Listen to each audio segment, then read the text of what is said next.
Hey, hey, hey. Happy Wednesday. Come on in. Pull up a chair. The Gaming Gang Dispatch is in the air.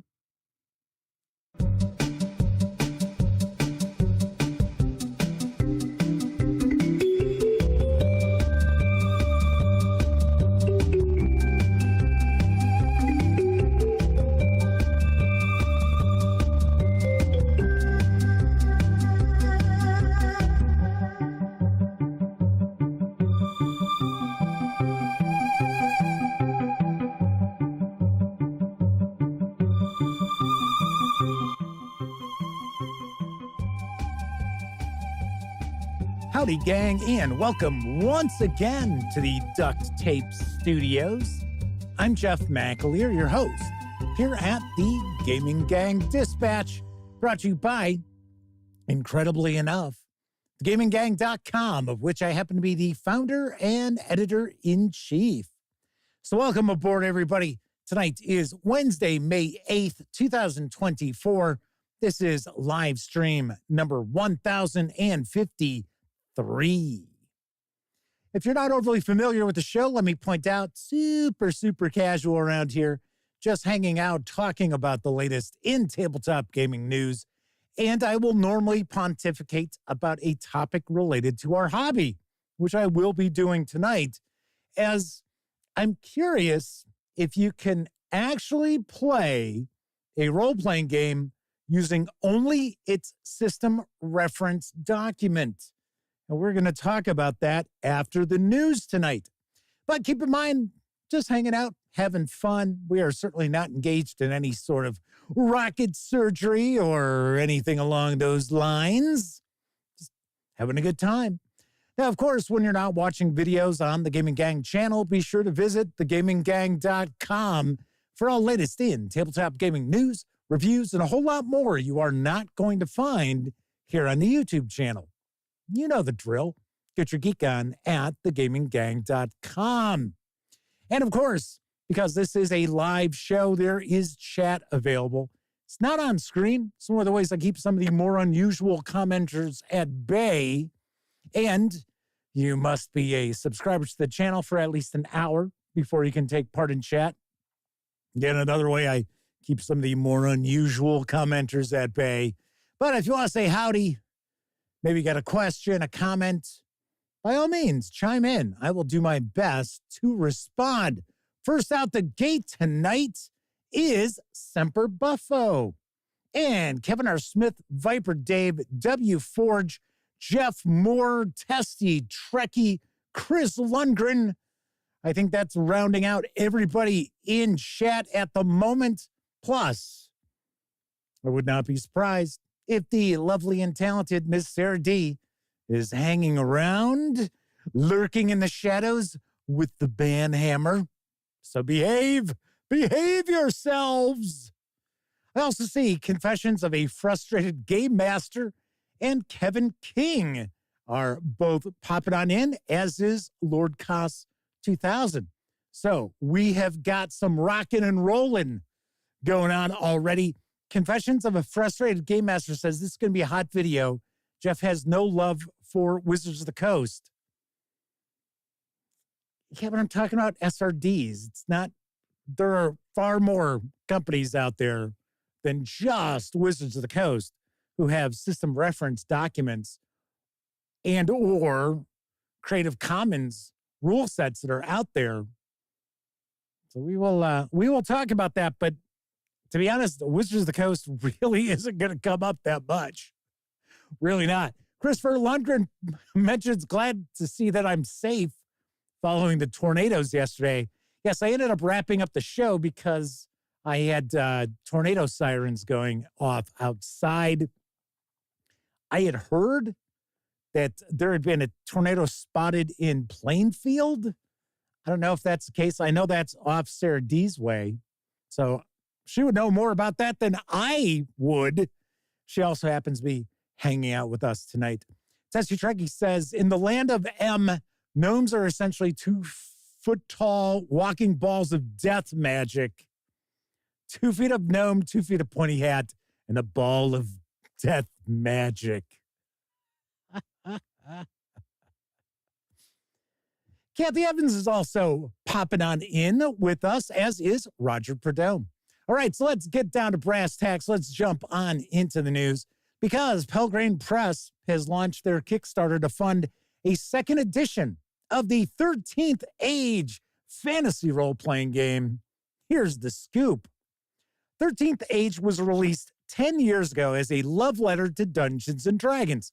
Designed by D&D 3E's Jonathan Tweet and 4E's Rob Heinsu, it streamlined the game and introduced innovations such as the escalation die and its one unique thing, a trait that every character has, which is individual to them.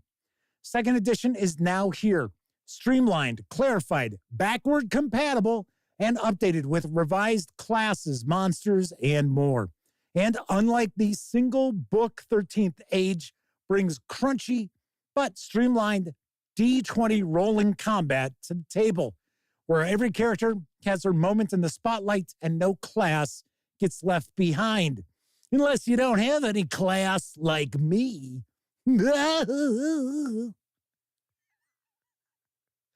second edition, Pelgrane Press has revised almost every core class spell, power, and talent to give players a wide array of effective options to choose from. Monster powers trigger unpredictably during 13th Age combat. That helps the game master have as much fun as the players. 13th Age second edition doubles down on that fun by revising the core monsters with diverse mechanics to challenge the heroes in surprising ways. Whether you want heroic, over-the-top story arcs in your D20 rolling campaign or intense personal drama, 13th Age is for you. Every character has one unique thing that sets them apart from all others and provides the raw materials for adventures and campaign arcs. Also, your character's background provides a bonus to relevant skill checks, so every skill roll might reveal a new facet of your story. 13th Age, second edition, strengthens the game's other major storytelling mechanic, icon connections that link the heroes to the world's powerful magical archetypes, including the Emperor, Elf Queen, Prince of Shadows, and the Great Gold Worm. Like Greek heroes and their complicated relationships with the gods, your connections provide both powerful narrative advantages and, let's say, interesting consequences. New icon connection examples will help players and game masters improvise stories and add twists that feel perfect, even though no one will see them coming. There is a 2-minute Kickstarter video. It's going to give you a better look at this second edition of 13th Age. So let's give it a peek. Hey there, adventurers and storytellers.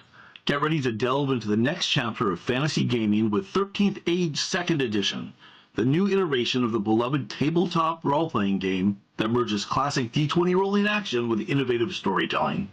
Imagine a game where your choices are not just good, they're thrilling. Combining story and crunch, our updated character classes turn every decision into a strategic puzzle, packed with revised spells and talents that compete to be your favorite. And monsters? They're more unpredictable and entertaining than ever, ensuring that both GMs and players are equally engaged and surprised. But what truly sets 13th Age apart is how you tell your story. Every character is unique, literally. With one unique thing, you define something that sets your character apart from every hero that has ever existed. Combine this with our enriched icon relationships, and you have a narrative as dynamic and powerful as the characters in your imagination. And don't worry about your old books collecting dust. 13th Age 2E is designed to be compatible with your existing collection. Mix and match adventures and characters from the previous edition and dive right back into the stories you cherish. Thanks to extensive playtesting feedback, yes, we read all those epic reports, we're fine-tuning the finest details to enhance everything, from barbaric brawls to magical melodies. So join us on Kickstarter starting May 7th, 2024. To be part of this fantastic journey, your support not only brings 13th Age 2nd Edition to life, but also continues to grow our amazing community of creators, gamers, and dreamers like you. So, ready to roll the dice on a new adventure? Back us today and claim your spot in the legendary world of 13th Age. Let's make some magic happen together.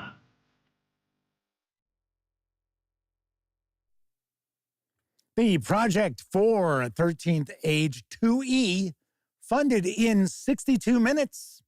You can reserve a copy of the 2 hardcover core books, which come in a slipcase and also include PDFs, for a pledge of Too Rich for Kevin R. Smith's Blood. All right, and expected delivery is... No. I saw Kevin R. Smith had mentioned in chat, let's see if the Kickstarter is too rich for my blood. So you can get the hardcovers in the slipcase with the PDFs for a pledge of approximately $125. You can score the books in PDF alone for a pledge of approximately $50. Of course, this is because of exchange rates. This is not a Kickstarter that's actually taking place here in the United States. You can back this project through June 6th because it just kicked off today. Expected delivery is August of next year. Interesting. Yes. Gotta say that I have always heard good things about 13th Age, but I have also always heard that the icon connections, I think that's the term, are pretty interesting in concept, but the actual execution is kind of a mess. And a lot of people don't actually utilize them because they don't understand how to utilize them. I think that is something that's being addressed big time in this new edition. Should point out, folks over at Pelgrane Press did reach out to me. I talked about this last week when I talked about the preview that was out there for 13th Age 2E. And they're going to actually get me a preview copy of the PDF of this when it's available so I can get a first look at it. And we are going to see some Pelgrane Press items arrive. I will be sharing some video of those in the future. So very nice. After all these years, I'll actually be sharing some video coverage from Pelgrane Press. Pretty cool. I did ask if I could get a copy of Trail of Cthulhu, because even though I did a review of it, oh my gosh, it's got to be at least 10 years ago. It was a written review, never shared a video of it. And because there are so many people out there who follow the gaming gang who are big Call of Cthulhu fans, as am I think you would be interested in learning more about Trail of Cthulhu. So we also have some fine folks joining us in chat. Larry White is with us. For some reason, I think this might be a first-time visit in chat for Larry. If not, I apologize. Just the name isn't ringing a bell. So welcome aboard. And who else we got? Melwinius from York and Keldon are joining us tonight as well. Very nice, very nice. So if you are curious about 13th Age 2nd edition, by all means, check out the Kickstarter. Speaking of Kickstarters, following a successful Kickstarter, Roll for Combat is now taking pre-orders for the latest in their Battle Zoo Ancestries lineup. Here's the skinny on Classic Creatures. With Classic Creatures, you can play the following new ancestries/races. Demons. Formed of sin, demons are usually doomed to an eternity of evil. But demons who turn their back on their abyssal power source can forge their own destinies. You might call yourself redeemed, or you might find that term demeaning and choose your own path. Choose your own adventure. Choose your own path, even if it leads you back to evil. Doppelgangers. Little sows distrust in a group more than they hint of a doppelganger's presence.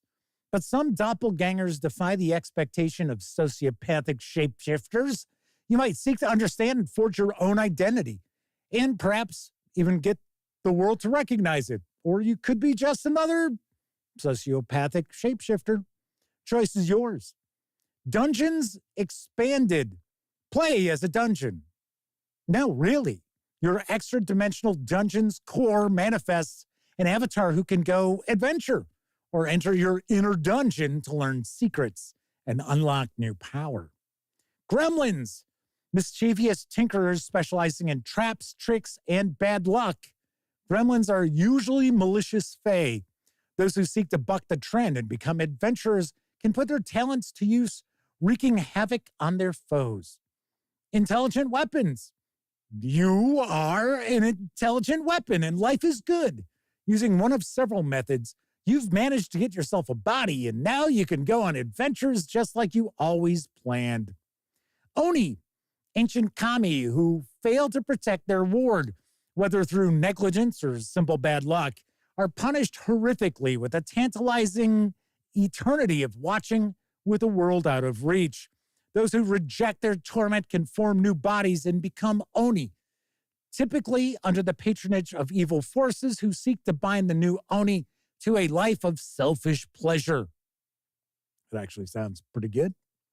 But what if you reject that too and choose your own destiny? Then we've got mimics. Some mimics dream of something more than sitting around in a dungeon, pretending to be a chest until someone gets greedy.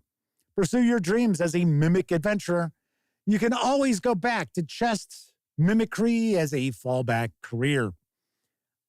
I'm not sharing the piece of artwork of the adventuring mimic, but it is kind of funny. I do like it. You can be a minotaur, bullheaded humanoids with natural cunning and a way of navigating labyrinthine problems. Minotaurs defy society's expectations. Different minotaur heritages allow you to potentially start as a medium or large character. Then we've got nymphs. Fey embodiments of the beauty of natural places, nymphs are often tied to a particular natural feature, like a dryad to their tree. For one of a number of reasons, you've severed that link and survived, now free to wander the world instead of bound to one place.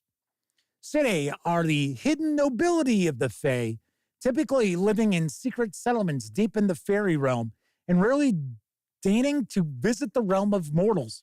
You have defied your society's expectations and ventured out to the mortal world, a strange place where logic works differently than you expect. We've got slimes. Slimes are oozes who develop a nucleus capable of adapting new special abilities. For your slime, those abilities include sapience, allowing you to grow and learn, as well as form a vaguely humanoid body when necessary.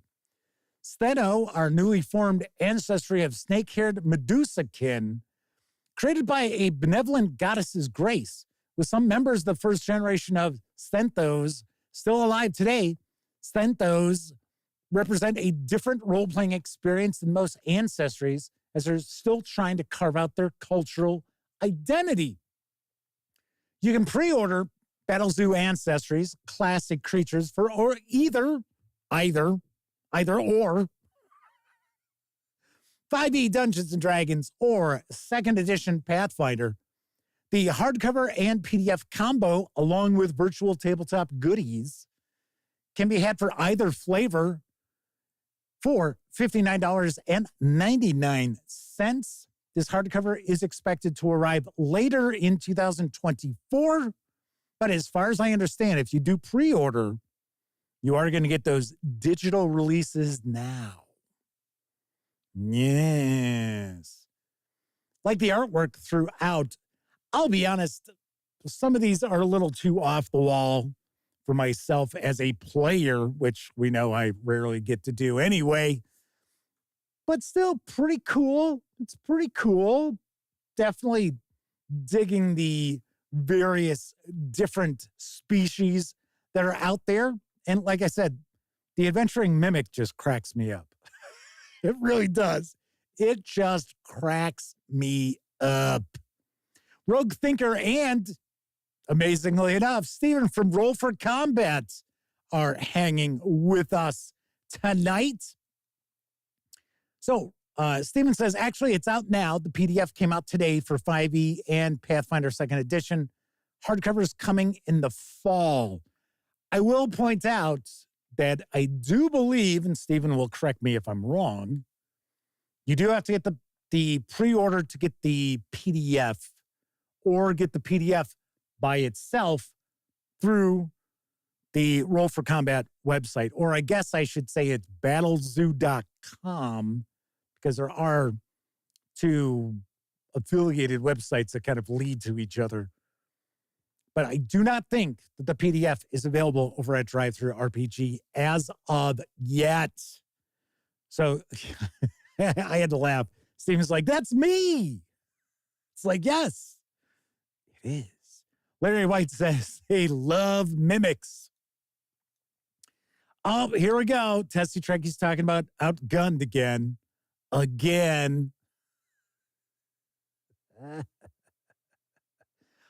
So somebody, was it Steven, did a run-through of the new D&D book? Kevin King saying he gave a good run-through of the new Vecna book today. Not sure. It's something we know I won't be seeing. Steven says they don't use drive-through. They take way too much. What? That's it. I'm not sharing your news anymore. Jeez, unless you want to give me an affiliate code. Steven's sitting there going, wait a second, Jeff. I thought you were going to be reviewing Strange and Unusual this past week. Over the weekend, what happened to that? Little under the weather. We talked about that last week. But just like you probably have all noticed, I'm wearing specs tonight. I'm going to wear glasses for the next few days, kind of give my eyes a break. They're getting a little dry. So Kevin R. Smith says it's a Wizards of the Coast product, so it won't be showing up on the Gaming Gang unless a miracle happens. Yeah, because they don't want any sort of legitimate reviews. It's just stick your nose up Wizards of the Coast's ass so you can get the book. Get any junk that they send you, right? It's okay. As we have seen, it has really not hurt the channel that much. Yes, granted, used to pull in, tens of thousands of views on the D&D books. But the reality is, past 2-3 years, they weren't pulling in that many. 5,000, 8,000. Not great numbers like they used to be for the D&D books. Although we know Steven over at Roll for Combat, he pulls in huge numbers of viewers no matter what they're sharing.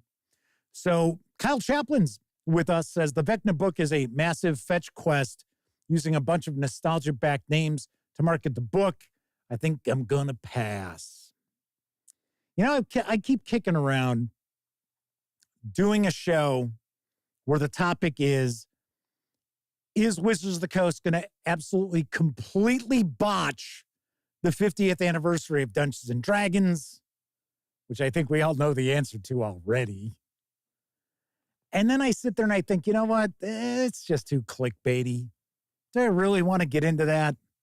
Not really. Dengar the Mighty is with us in chat asking how I'm doing. I'm doing good. Went to my appointment, I should say, for my doctor. Yes. And things seem all right. Seems all right. Kevin R. Smith says, last time you got decent numbers on a Wizards of the Coast D&D video was probably the Surprise Friday Dragonlance stream that I did. Yeah, that's possible. And even that wasn't all that fantastic. So, I don't know. Anyway, so I saw my cardiologist and I had an EKG and she said, yeah, everything seems to be all right. But if if I, have a problem or whatever, she's like, oh, we'll be sure to get you in for a stress test. I'm like, oh, geez, no. Hate those damn things. All right. Moving on to our next news story. Arriving in print later this month is Doctor Who, the role-playing game, A Stitch in Time. And here's the latest from Cubicle 7 Games. From an alien incursion at a holiday camp in England to a secret after-hours sale at the galaxy's largest department store. Is that Selfridges? Oh! The Doctor's adventures can take them to the strangest of places. Sometimes, however, it feels like the TARDIS has a mind of its own, taking the Doctor just where they need to be. Surely these recent adventures cannot be connected, can they? A Stitch in Time provides game masters with a complete series of their own. 10 episodes to play over 10 weeks, each building to an epic finale that connects them all. The 10 adventures provided can be played in any order, except for the explosive series finale, each offering potential sequels and continuations for an even more expansive campaign. Will the characters find everything they need to save the planet? 9? They won't. Oh, I'm sure they will. The 112-page hardcover with PDF will carry an MSRP of $34.99 when it lands in stores on May 27th. You can grab the PDF right now over at Drive-Thru RPG, although we know Steven from Roll for Combat isn't going to pop on over there. But the rest of us can. And we could get it for $17.99. Sweet. Of course, I will have my review of Doctors and Daleks. I think I'm going to put that up on Friday because the new Doctor premieres on the 11th. I think that will tie in very nicely to the new, what is he, the 15th? Isn't he the 15th Doctor now? Pretty excited. I have also heard through the grapevine, well, it's not really the grapevine because these reviews are very public. A lot of people very excited about the first 2 episodes of the new, it's not really a reboot, but some people are saying it's kind of a reboot of Doctor Who. I don't know. I'm looking forward to it. Although, I mean, Jodie Whittaker was fine. I thought she was good. I think the problem were the stories more than anything else. So, Maven Pinetree asks, hey, they're just joining. What happened with the tornado cliffhanger yesterday? Well, as you can see, we're still here. I'm wearing glasses because all the dirt dust blew in my eyes. No, that's not the case. Absolutely nothing happened. In fact, within, I would say 3 minutes, sirens were off. So, Steven says it got excellent reviews. They didn't like the last few seasons. It was really meh. Well, Steven's misogyny is showing. I'm just kidding. I agree. I kind of agree. And funny enough, the last 2 iterations of the Master, I have not been a fan of. I think they've been, I know people were like, oh, Missy, oh, yeah. It was like, To me, the Master is evil. The Master is just pure evil and manipulative and always, in the lurking in the shadows, kind of pulling the strings of their machinations. Not goofy and silly. And I think that started when they had the David Tennant version when he was the Doctor, which I thought was great. That Master was kind of evil and kind of goofy. Kevin R. Smith says, from what they heard, the problem wasn't Jodie Whittaker, it was the writing. Yep, I agree. It got to the point I stopped watching. I was just like, oh, yeah, okay. It's like, I say it all the time that Eccleston was really good as the Doctor. I think he just did a Christopher Eccleston, just was phenomenal as the Doctor. It's too bad he was treated so poorly that he didn't want to do another series. I guess he was having some issues, some personal issues too, that kind of came into the mix. I think he's kind of come to accept it now. I think I've heard him actually mention that he wouldn't even mind making a return to Doctor Who. 245 Trioxin is with us in chat. Says, the Doctor changed his demeanor. Makes sense the Master would. I get the demeanor change, but there have been some really goofy and silly aspects of the most recent Master. So I'm sorry. If they're the big bad villain, they need to be the big bad villain. You don't see them getting all goofy and silly with the Daleks. Not really.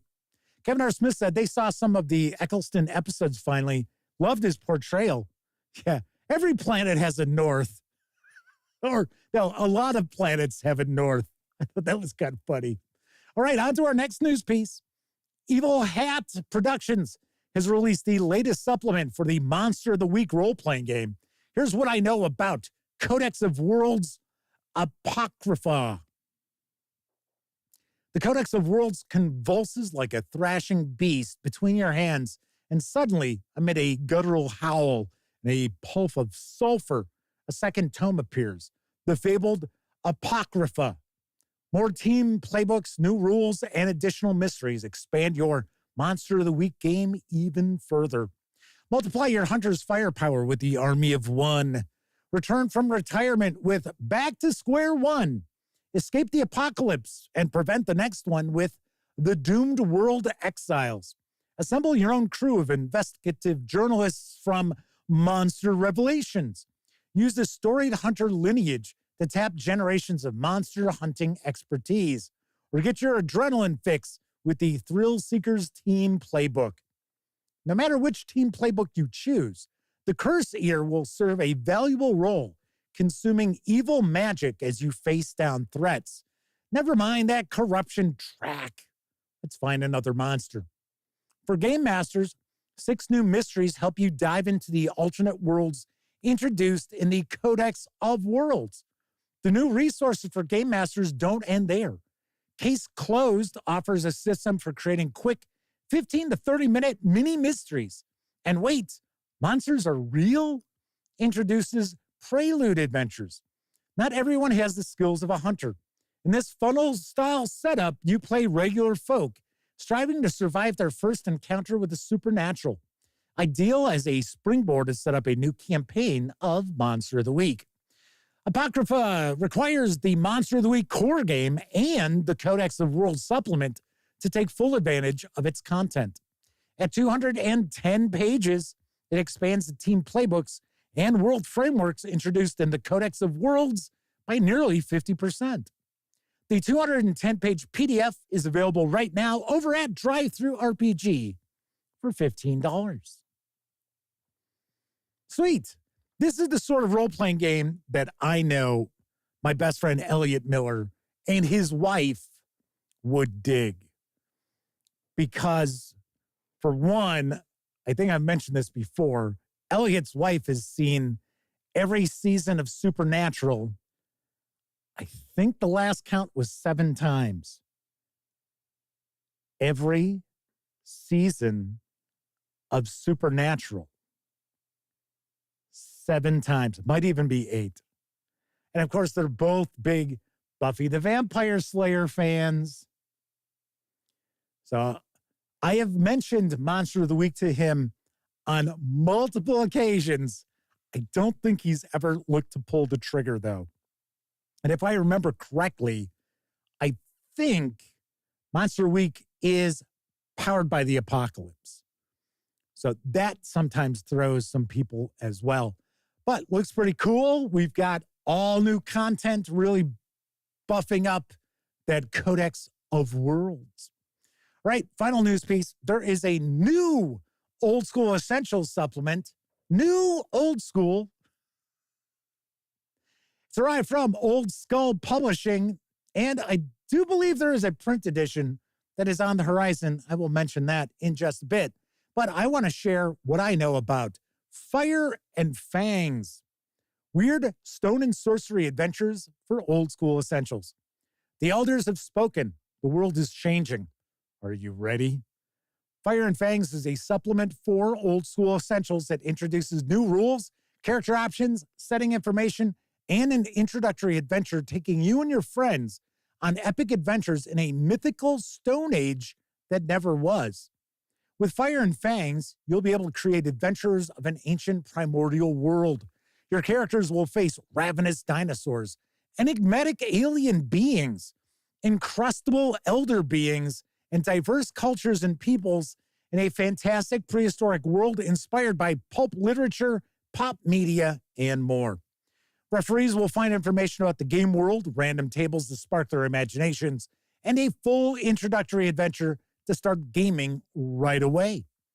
Are you ready to forge your tribe's destiny by Fire and Fangs? The 88-page PDF is available over at DriveThruRPG for $12.99.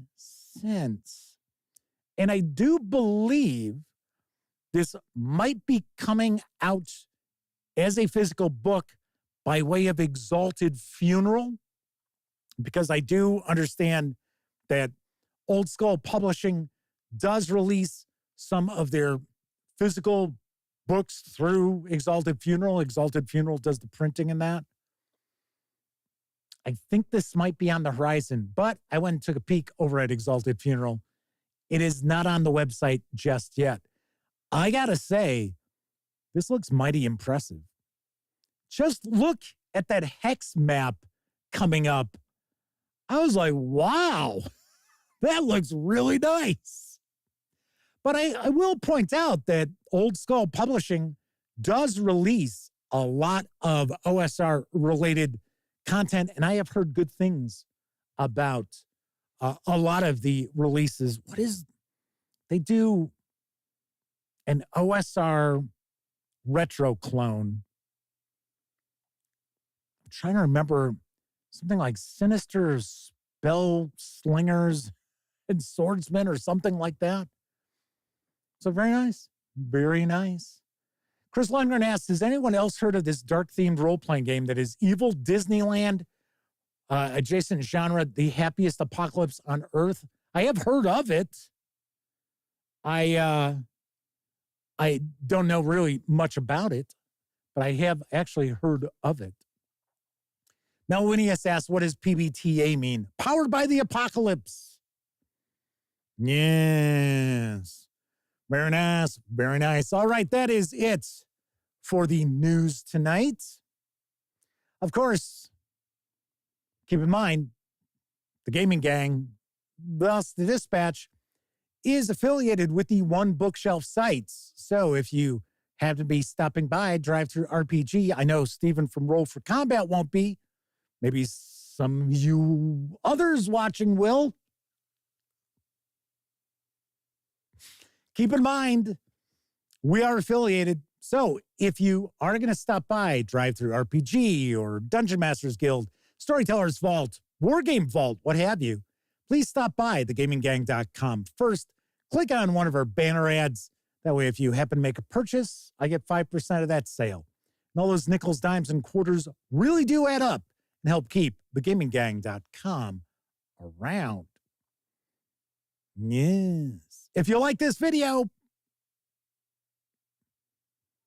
if you dig the channel, if you find thegaminggang.com to be a valuable resource, hell, if you just like what we do, you can always stop by paypal.me/thegaminggang to make a small donation. Hell, you can buy me a 2-liter bottle of soda.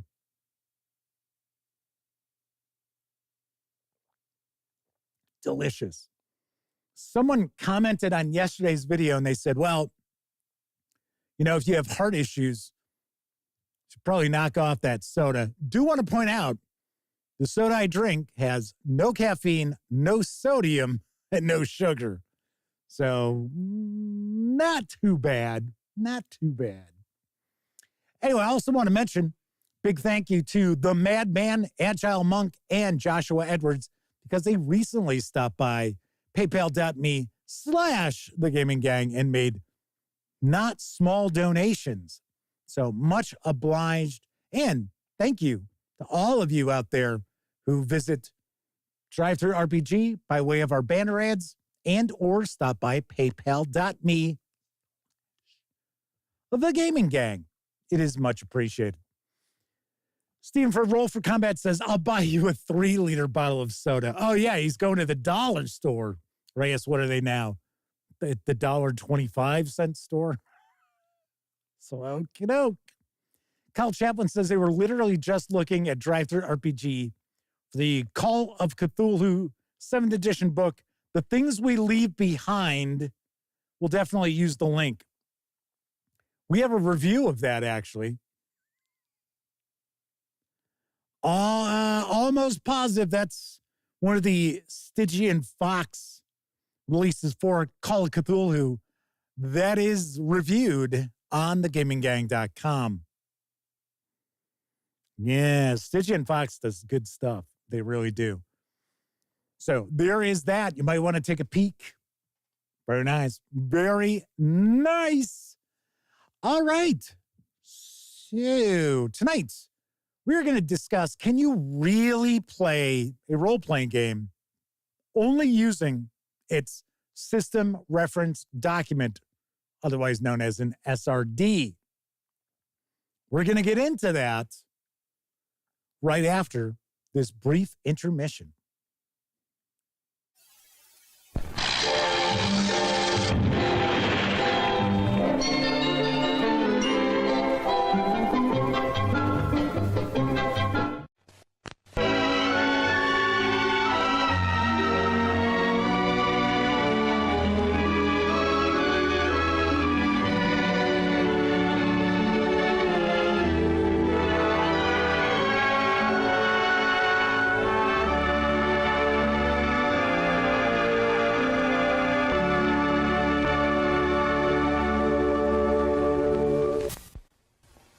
What happened to you? I lost my head over Wilkins Instant Coffee. Have a cup? Yow! What do you suppose upset him?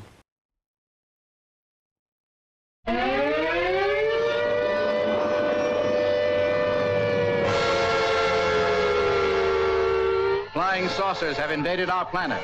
Washington, London, Paris, Moscow are key targets. The whole world is under attack. Can it survive?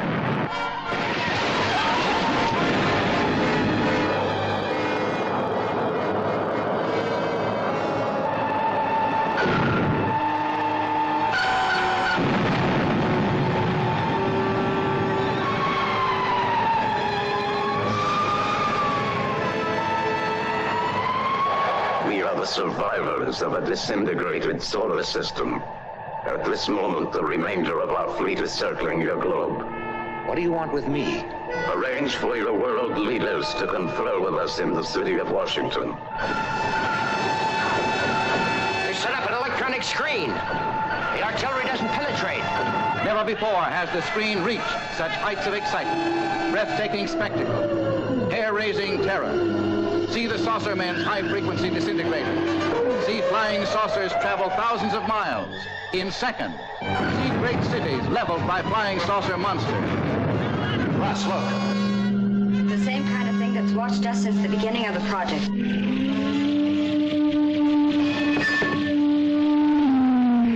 People of Earth, attention. People of Earth, attention.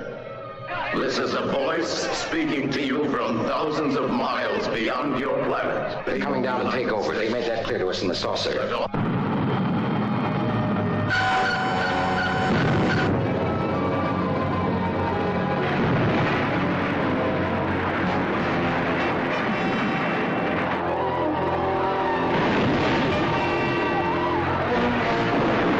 best of our knowledge, my wife and I are the only ones left alive.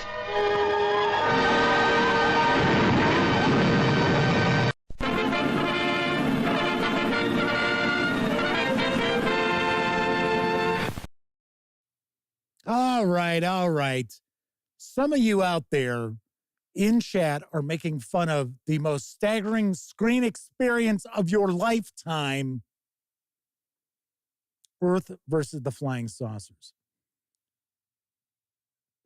Kevin R. Smith says the announcer sounds bored as he's telling us how exciting the film is.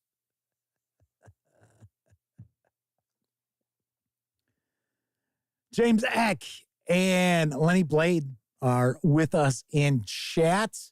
So once again, we've got a nice chat rocking and rolling tonight. So there is some discussion about the things we leave behind from Stygian Fox and how it is no longer available in print. That would not shock me. Stygian Fox had some issues. If I remember correctly, I think they forgot to pay for their hosting on their website, or they forgot to renew the domain name. Something happened. So, don't know. Steven from Roll for Combat says, Jeff is so old, he saw that movie in the theater.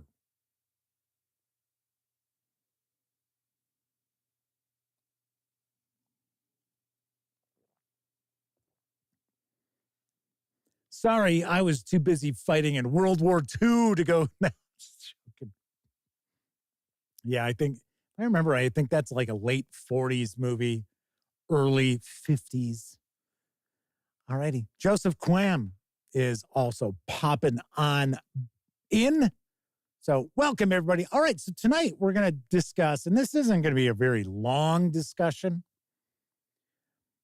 but people ask me if it's possible for you to run a role-playing game just from its system reference document. And if you're familiar with the SRD, then you know that it's essentially the rule package of a role-playing game, depending on what role-playing game you're talking about, because there are a lot of publishers out there. There are a lot of role-playing games that have a system reference document, just like there are a lot of role-playing games that their core is essentially Creative Commons now. In fact, that's what Dungeons & Dragons is now. It's no longer open game license. It is Creative Commons. And supposedly, what kind of made this pop into my head to talk about is very recently Wizards of the Coast revealed that this not a new edition of Dungeons & Dragons would be available in an SRD come 2025. Now, they did not say, at least from what I have seen, they didn't say when. So for all we know, it could be December of 2025. But they are saying that there will be an SRD for this, not 6th edition Dungeons & Dragons, which is fine. And if you aren't overly familiar with a system reference document, and I'm sure Stephen from Roll for Combat can help us out with this as well, is the main purpose that they serve is to provide third-party publishers with a rule set that they can build third-party content around. So the SRDs normally will not include artwork. They will not include flavor text. They won't include background about the game setting, anything like that. They only provide the core rules. So, as Steven says, basically correct, right? I'm not going to Not going to explore each and every detail of an SRD, but for the most part, that's the purpose that an SRD serves. And some of the role-playing games that have an SRD would be, as I already mentioned, Dungeons & Dragons. The various editions of Dungeons & Dragons have SRDs. So if you wanted to do old school and you wanted to create third-party content for, let's say, Advanced Dungeons & Dragons, you can. There is actually an SRD out there for it. Pathfinder 2nd Edition has an SRD. Pathfinder 2nd Edition also has a website. It's Vault of something, if I remember correctly. Oddly enough, everything is at that website. Now, is it going to be easy to track down and intuitive? Well, maybe not.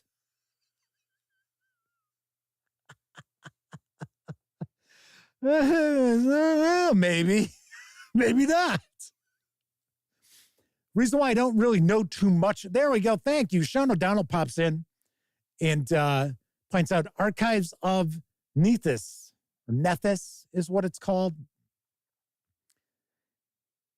I have taken a peek at it a couple of times, and from what I've been told, everything is there, and it's updated all the time.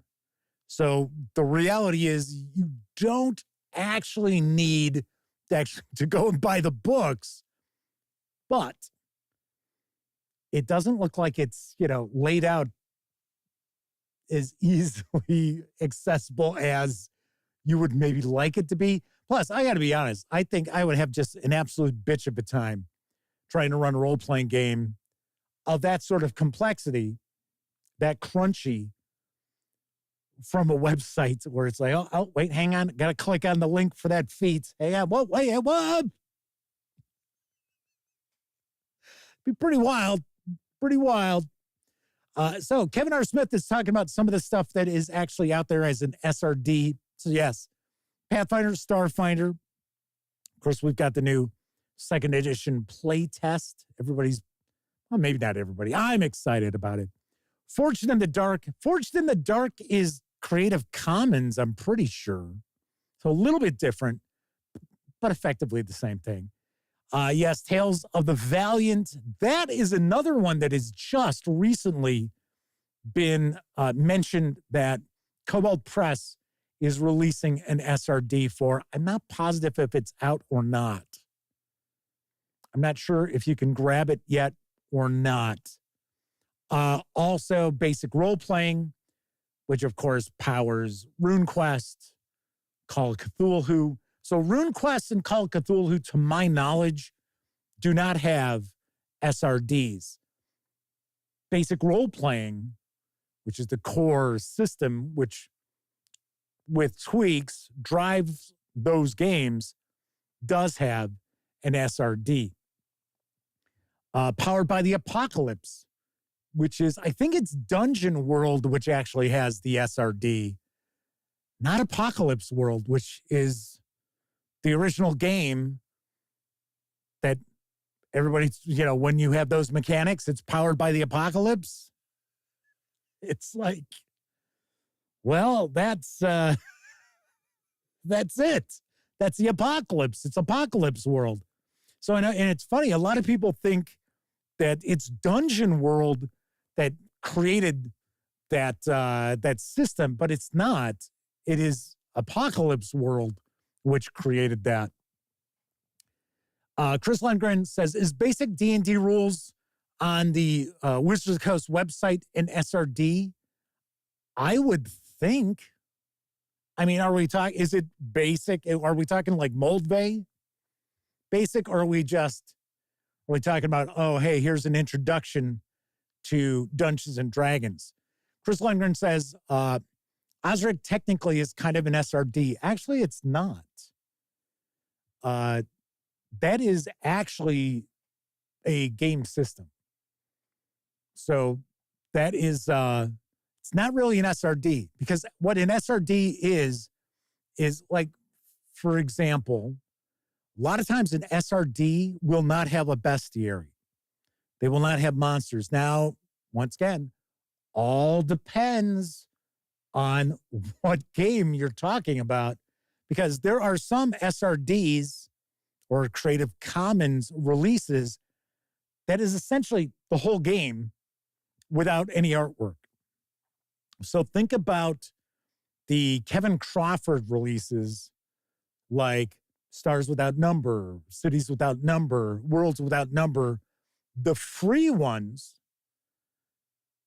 are actually, for the most part, the complete game. Now, granted, there's some things that it's missing that you get when you kind of level up and buy a PDF or buy the physical book. But at its essence, everything you need to run a game is in those free PDFs. But they're really not SRDs, because it is providing you with the background of the world and things like that. So like I said, an SRD is normally designed just for third-party creators to create content.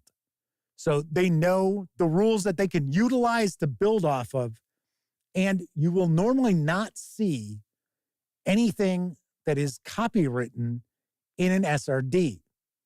So something to keep in mind, because I have people ask me, is it possible to run 5e Dungeons and Dragons from the SRD? In my opinion, remember, this is always just my opinion. I don't think so. I don't think so, because there's a lot of content that's not in the SRD. And when I say there's a lot of content, I'm talking about there's a lot of content which explains the game that is not in the SRD. So there are aspects to how the game is run that is not in the SRD. So the reality is, I don't think if you were just coming to Dungeons and Dragons that you could use the SRD to run games effectively, because there's so much that's missing from the SRD. Now, there are some like I said before, the SRDs can all be very, very different. Traveler has an SRD, although the reality is I'm not positive if it's a Mongoose Traveler that's an SRD or not. Because I've seen it's notated as first edition, but there is a first edition Mongoose Traveler. So I did not dig into it to see, well, are we talking original Game Designer Workshop Traveler? Or are we talking Mongoose Traveler? I think even Cepheus Engine, or Cephas, I think that's the correct pronunciation. Engine, I think they've got an SRD, which is kind of weird because they're built on Traveler First Edition. So it's kind of like, But I will say that there are a lot of role-playing game systems out there which are Creative Commons that I honestly do think you could very easily run role-playing games from. Kevin R. Smith says the Traveler SRD is based on first edition Mongoose Traveler. Nice, thank you. Chris Lundgren says, so an SRD is just the core mechanics, not the game, it's just the basics. Not necessarily. So I'll give you an example. So last time I took a peek at the 5e D&D SRD was back just when the open game license fiasco was heating up. And that SRD had like spell information in it.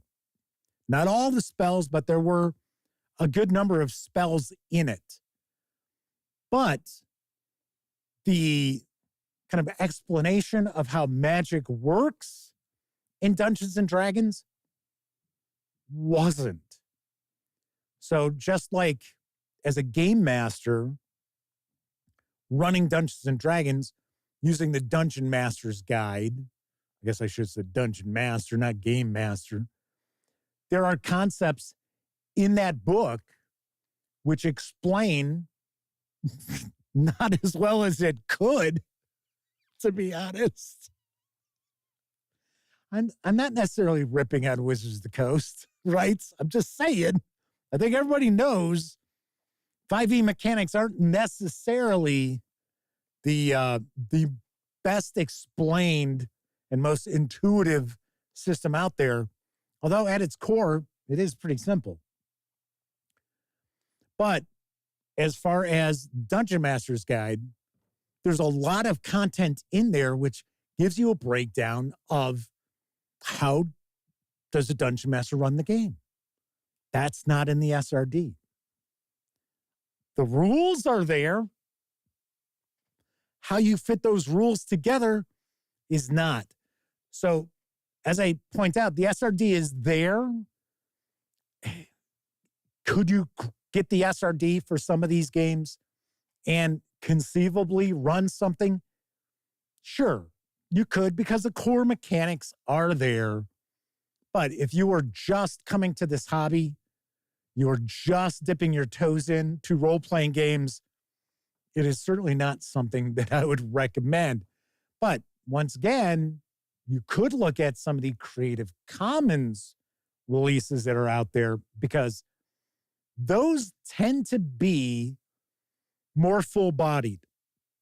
They tend to be more full-bodied as far as not only the core mechanics of the games, but they also have background information for the most part, not all the time, but for the most part.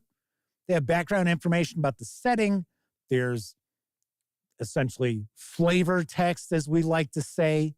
Usually no artwork, which is kind of a bummer, because one of the things that I love about role-playing game releases is the artwork. It doesn't matter if it's full color, if it's just line art.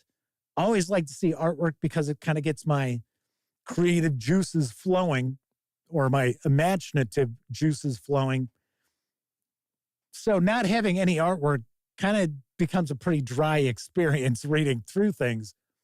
But like FrontierSpace is an example of something that is Creative Commons. In fact, I am using artwork from the cover of FrontierSpace for today's thumbnail. So if I remember correctly, I think the author's name is Brian Quigley. I will give credit in the show notes to the artist. But the weird thing is, I thought FrontierSpace is kind of a Star Frontiers game. I thought it was a retro clone of Star Frontiers. So that kind of throws me off a little bit. Sean O'Donnell says, 13th Age, Fate, maybe Fudge. Fudge does have an SRD. And Zweihander also have SRDs. And funny enough, 13th Age and Zweihander, I always forget how it's pronounced, have new editions. So we just talked about the Kickstarter for the second edition, and Zweihander is getting a new edition, I thought. It's kind of weird because once, oh gosh, what was the name of the company? McMeal? Isn't it McMeal? Andrews McMeal Publishing started releasing role-playing game stuff, and they did the Zweihander box set. And then they were like, no, we're done. We're not doing this. We're not doing this anymore. They were like, yeah, we're not doing role-playing games anymore. I was like, okay. W. Forge says, I thought FrontierSpace was a game by DwD Studios. I think that is who does it. But I thought FrontierSpace is kind of built on Star Frontiers for some reason. I don't know. So yes, Kevin R. Smith says, yes, it was Andrews McMeel. Kind of an odd name for a publishing company. All right, so let's see what we got in chat here.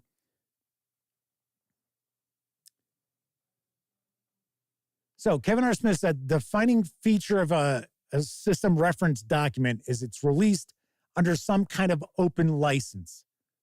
Yes. So that's another point to be made with an SRD, is that it is an open license for a third party to create content. And until the open game license fiasco came up, that you would not have to pay to Wizards of the Coast, Paizo Inc., Chaosium Inc., what have you. You would not have to pay them royalties for utilizing the content that is in the SRD.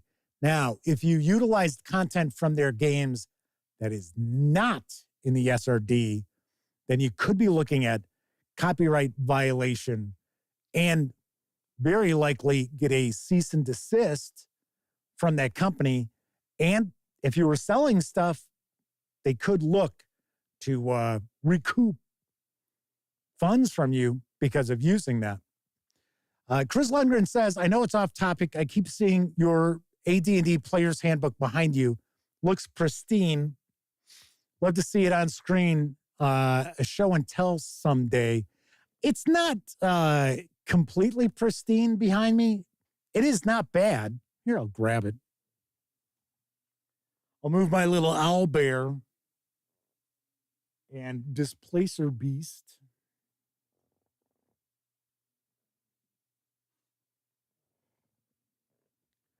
This will give you a little better look at it.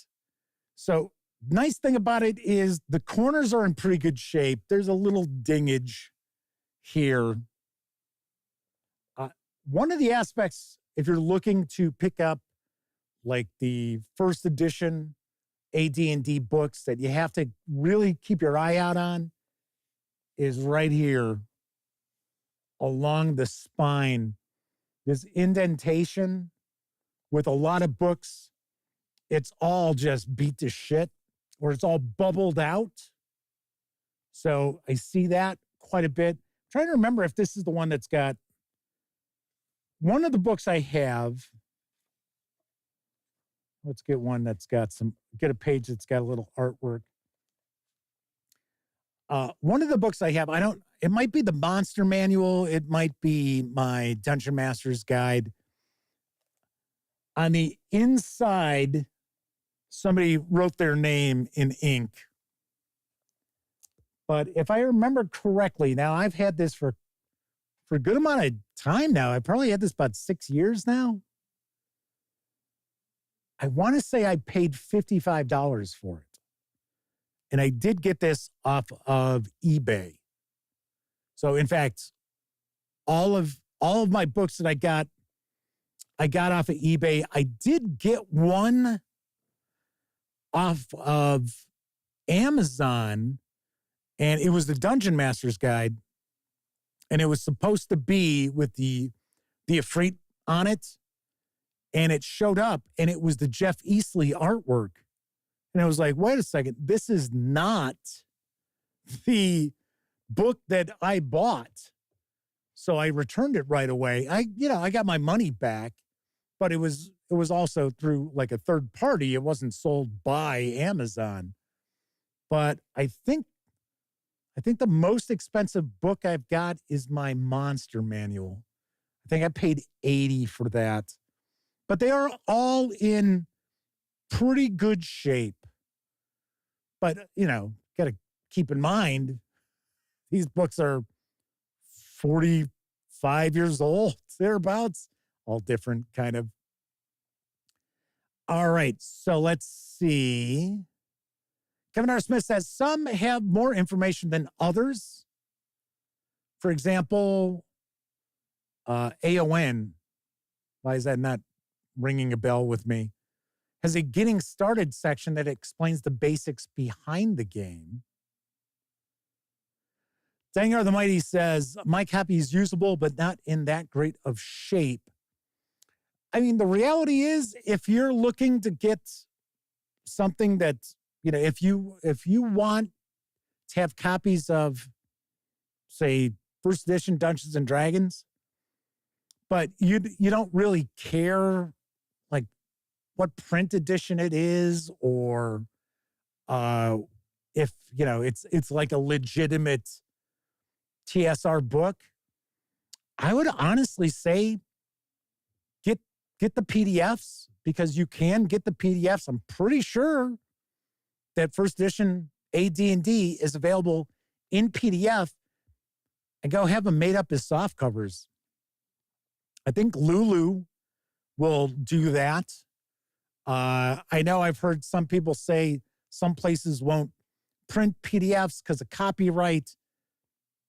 But then I think Kinko still does, book binding for you and stuff like that. That's something to keep in mind. Kevin King says, well, my wife likes Drolicites, so they would have to make the cut. Larry White says they still have their D&D Red Box set from 84.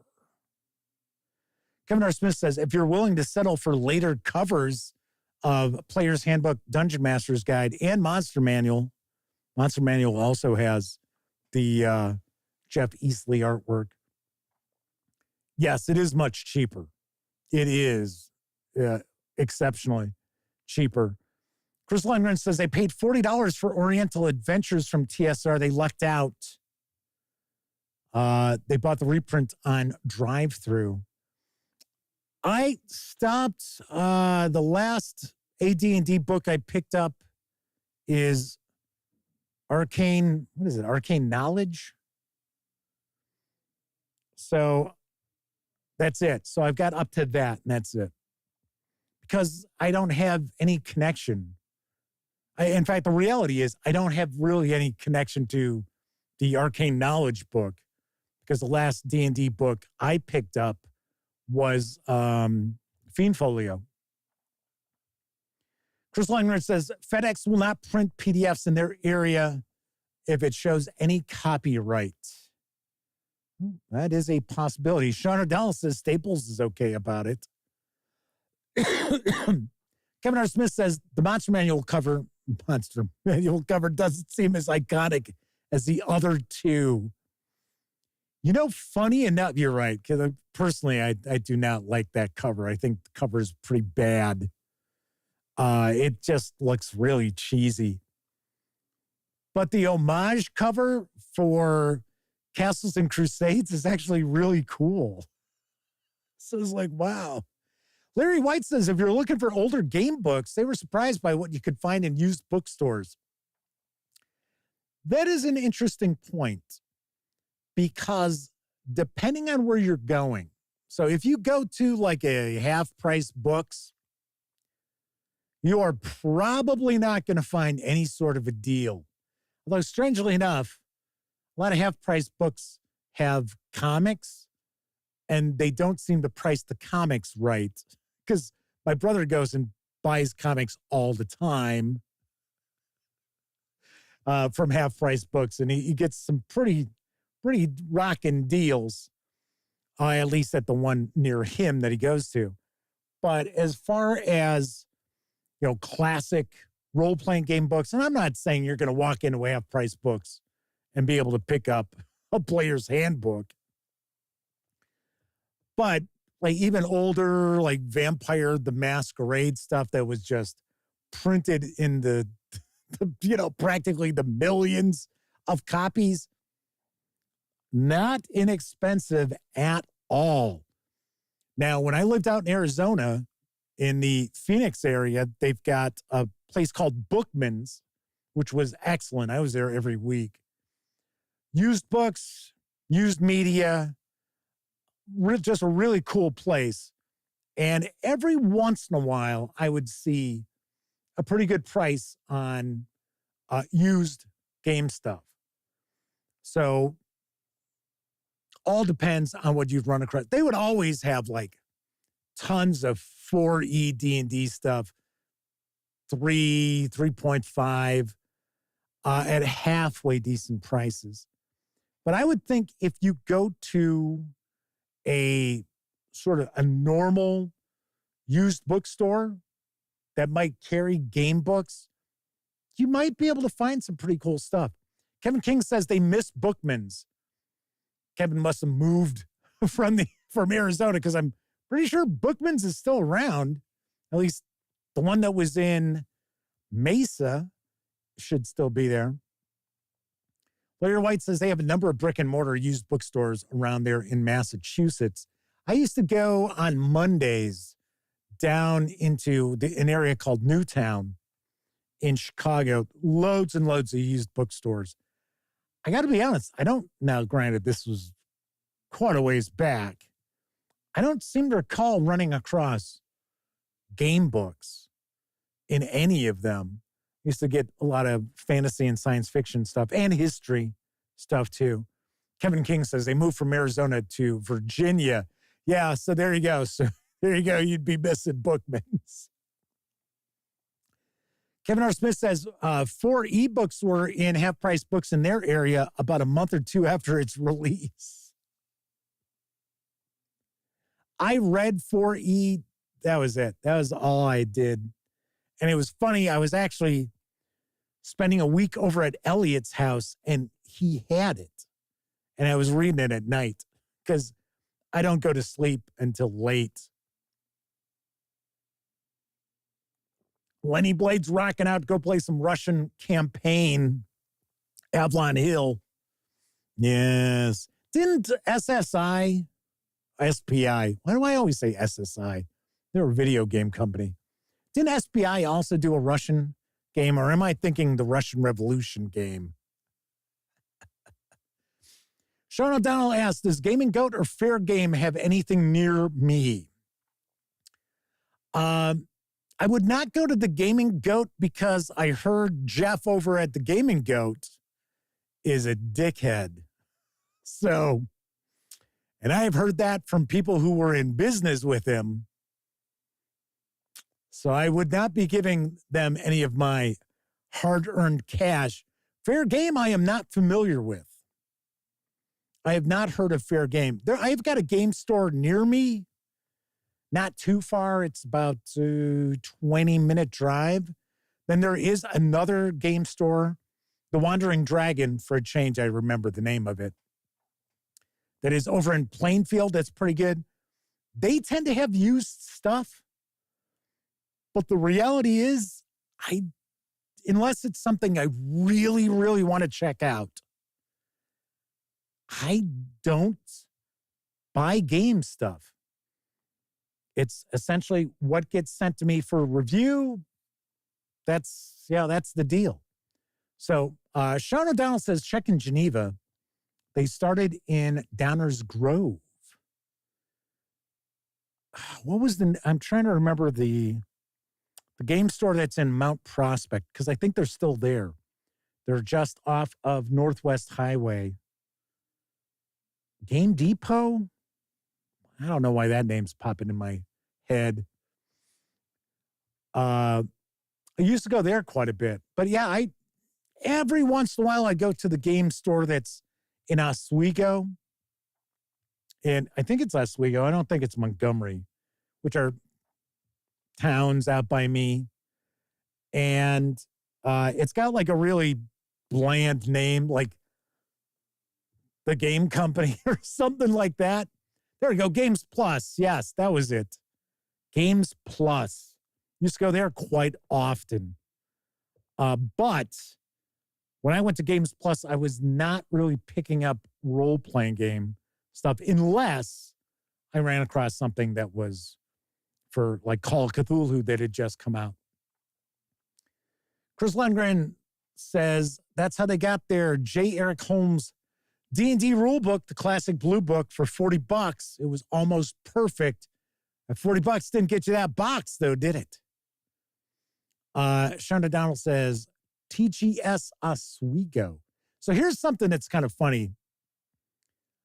I knew somebody named Sean O'Donnell who grew up down the street from me when I was a kid.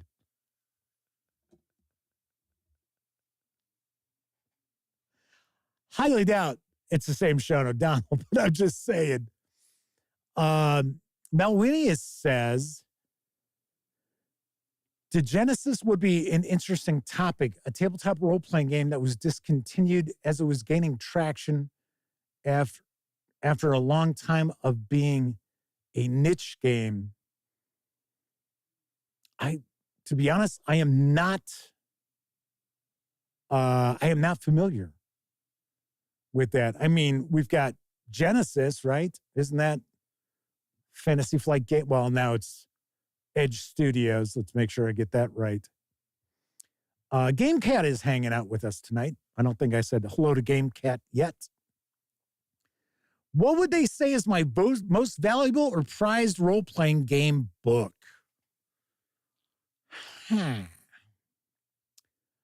I would say most valuable, I think it is I want to say it's the 30th anniversary. Yeah, it's the 30th anniversary Call of Cthulhu faux leather. That I have it in shrink. I think that would probably be my most valuable book because I think it goes for around $200. So that would kind of be my guess. Yep. So I don't think it's any of the D&D books because I didn't spend more than $80. Now, I do realize that I'm sure this is probably worth $80. I paid $50. So, I don't know. I don't know. Honestly, it's not really something I think about. I mean, that's a reality. Sean O'Donnell asks, how would you get a fantasy group into Call of Cthulhu?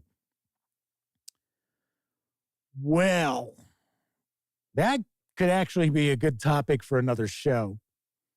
Agile Monk is with us saying, Jeff with his glasses looking more studious. The funny thing is, I have to go to the eye doctor, go get an eye exam. But I got these and I went to one of these, what is America's Best or something like that. And I got two pairs for, I think it was like a couple $100. And they're not right. And I took them back and they screwed around with them and I got them back. And it was like, I have two pairs. I've got this and then I've got a pair that's a little bit different with like a red frame. And I'll be damned if they don't, the like focal point of the lenses is in the wrong spot. And I went and had them, they were going to fix them. And they're practically the same fucking thing. So it's like, it's one of the reasons why you almost never see me wear glasses, because the two pairs of glasses I have are off a little bit. So when I wear contacts, even like reading distance is pretty good. So I don't really bust out reading glasses too often. I'll break them out every once in a while. Like if I'm playing a game or I'm reading a book where the font is relatively small, then I will take them out. But for the most part, the contacts I've got are pretty good as far as both distance and close up. And when I switch to the glasses, it's like, it's so different. So like if I, as weird as this sounds, if I put the glasses right about here,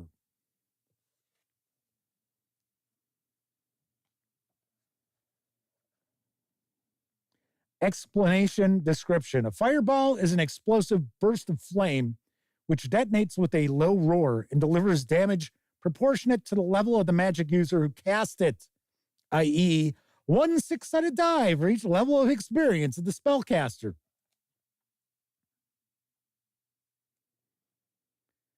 Not a fucking clue. Sort of like, hey.